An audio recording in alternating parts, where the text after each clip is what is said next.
அல்லது வெளிவந்திருக்கலாம் அல்லது வெளிவரும். ஏனென்றால் அதை அண்மையில் பார்த்தேன் அவருடைய மூலப்படியை. அதிலே முழுக்க முழுக்க எப்படி எல்லாம் சுவடியை பாதுகாக்க வேண்டும் என்பதை பற்றி நம்முடைய பழைய அணுகுமுறை, புதிய அணுகுமுறை, இன்றைய உலகில் அறிவியல் முறை என்கின்ற மூன்றாக பகுத்துக் கொண்டு அவர்கள் பார்க்கிறார்கள். சுவடியை பாதுகாப்பது என்பது அவ்வளவு எளிதல்ல. ஆனால் 200-300 ஆண்டுகள் இப்பொழுது இந்தியாவில் கிடைக்கின்ற மிக பழமையான ஒரு சுவடி நேபாளத்தில் இருப்பதாக கூறுகிறார்கள்.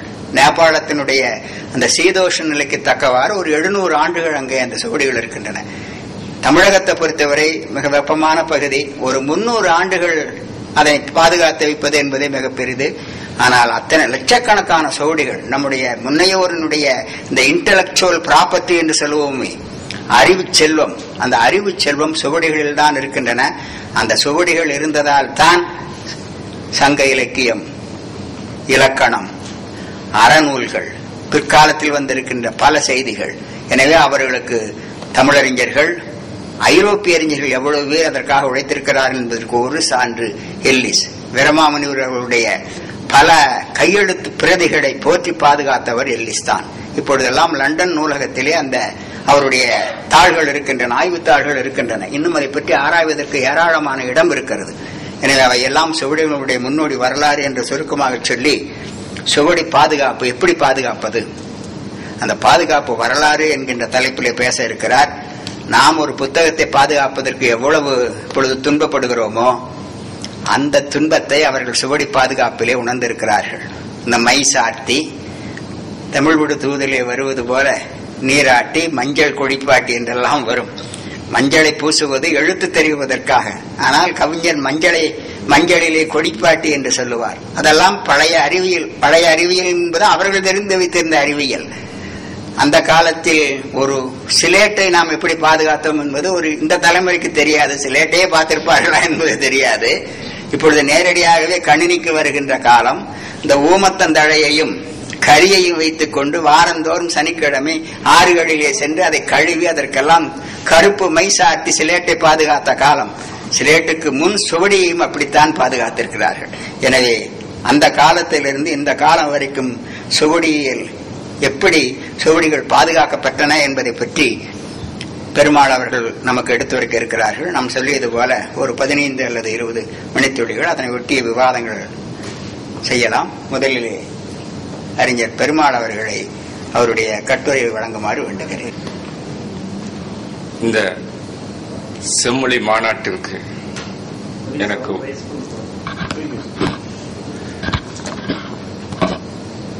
செம்மொழி மாநாட்டிற்கு இந்த அமர்வுக்கு இன்னைக்கு பேசுவதற்கு வாய்ப்பளித்த அனைத்து முதல்வர் உள்ளிட்ட அனைத்து அமைப்பாளர்களுக்கு முதல் எனது வணக்கத்தையும் நன்றியும் தெரிவித்துக் கொள்கிறேன். இந்த அமர்வுக்கு தகுதி சார்ந்த ஒரு தலைவருக்கு என்னுடைய கட்டுரையை சமர்ப்பிப்பதற்கு ஒரு வாய்ப்பளித்த அனைவருக்கும் நன்றி கூறி எல்லோருக்கும் எனது வணக்கத்தை தெரிவித்துக் கொள்கிறேன். சுவடி அப்படிங்கிற போது ஆரம்ப காலத்தில் நமது மக்கள் தாம் பேசும் தங்களுடைய கருத்துக்களை மற்றவர்களுக்கு தெரிவிப்பதற்காக பல்வேறு பொருட்களை பயன்படுத்தினார்கள். பல்வேறு பொருட்களை பயன்படுத்துவதற்கு முன்னால் அவர்கள் சைகைகள், ஒளி, இந்த ஒளிகளுக்கு பின்னாடிதான் உங்களுக்கு பதிவு செய்ய வேண்டும் என்ற ஒரு நோக்கம் ஏற்பட்டது.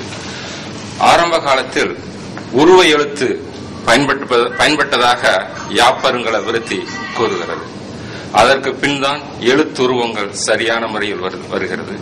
அந்த எழுத்துருவங்கள் வந்து அதில் சரியான நல்ல கவிதைகளும் கட்டுரைகளும் ஏற்படும் சமயத்தில் தான் இலக்கணம் வகுக்கப்படுகிறது. அந்த இலக்கணம் வகுத்த காலமே நமக்கு கிமு 9ஆம் நூற்றாண்டுக்கு முன் என்று நாம் கூறினால் இன்றைக்கு நமது தமிழினுடைய பழமையை நாம் எளிதாக தெரிந்து கொள்ளலாம். அவ்வாறு நமக்கு முழுமையாக அந்த காலத்தில் எழுதுவதற்காக பயன்படுத்தப்பட்ட பல்வேறு பொருட்களை பயன்படுத்தினார்கள். உலகெங்கும் பல்வேறு பொருட்களை பயன்படுத்தினார்கள். அதில் மிக மிக முதன்மையான பொருள் என்று சொன்னால் அது கல் தான். ஆனால் கல்லில் எழுதுவது மிகவும் சிரமமாக இருக்கும் என்பதனால் பண்பட்ட பின்னாடி மக்கள் செப்பேடுகளில் எழுதினார்கள். செப்பேடுகளிலும் கல்லிலும் ஆவணங்கள், சில தகவல்கள் மட்டுமே எழுத முடியுமே தவிர இலக்கியங்களும் இலக்கணமும் எழுத முடியாது. அதுபோன்று இன்றைக்கு நமக்கு கிடைக்கக்கூடிய ஒரு சில கல்வெட்டுகள் தான் நமக்கு தெரிகிறது. திருச்சிராப்பள்ளி அந்தாதி திருவனைக்கால் கல்வெட்டுகள் இருக்கிறது. அதுபோன்று ஒவ்வொரு செப்பேடுகளும் சில சுவடிகள் கிடைக்கின்றன. ஆனால் முழுமையாக இன்றைக்கு தமிழ் வளர்ந்து இன்று செம்மொழியாக திகழ்கிறது என்று சொன்னால் அதற்கு காரணம் ஓலைச்சுவடிகள் என்றால் அது மிகையாகாது. ஓலைச்சுவடிகள் என்று நாம் சொல்லும் பொழுது ஒவ்வொரு இடங்களிலும் பல பொருட்களை பயன்படுத்தியிருக்காங்க. சீனாவில் துணி பயன்படுத்தியிருக்காங்க, நம்மளும் துணி இங்கேயும் அதிகமாக துணி பயன்படுத்தியிருக்காங்க. அதற்கு பின்னாடி தான் நமக்கு 18ஆம் நூற்றாண்டுக்கு பின்னாடி காகிதத்தினுடைய பயன்பாடு நமக்கு வருகிறது. ஓலைச்சுவடிகளை பற்றி பாதுகாப்பு என்பதற்கு முன்னாடி ஓலைச்சுவடிகள் எவ்வாறு தயாரிக்கப்படுகிறது என்று தெரிந்தால்தான் நாம் பாதுகாக்க முடியும். இந்தியாவில் பொதுவாக உலகத்தில் ஒரு 3 வகையான ஓலைச்சுவடிகளை பனைமரத்தினுடைய ஓலைகள் பயன்படுத்தியிருக்கிறார்கள். இந்தியாவில் 2 வகையான பனைமரங்கள் பயன்படுத்துகிறார்கள். அதில் ஒன்று கூந்தல் பனை என்று சொல்லக்கூடிய குடைப்பனை, தால் ஸ்ரீதலம் என்று சொல்லக்கூடிய ஒரு பனை. அதற்கு அடுத்த ஒன்று சாதாரண நமக்கு எல்லா இடங்களும் கிடைக்கக்கூடிய பனைமரம், சாதா பனை, அதை பல்மையாரான்னு சொல்வார்கள். இந்த 2 வகையான பனைகள் தான் நமக்கு பயன்படுத்திருக்கோம்.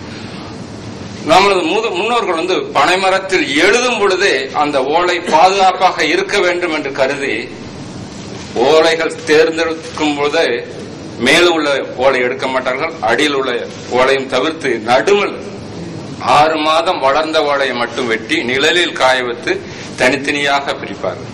அப்படி பிரித்தது ஒரே அளவாக வெட்டி அதை 7 பங்காக பிரித்து இந்த ஒரு ஓரத்திலிருந்து 2 பங்குக்கு ஒரு ஓட்டையும் ஒரு பொத்தல், இந்த ஓரத்திலிருந்து 2 பங்குக்கு ஒரு துளையிடுவாங்க.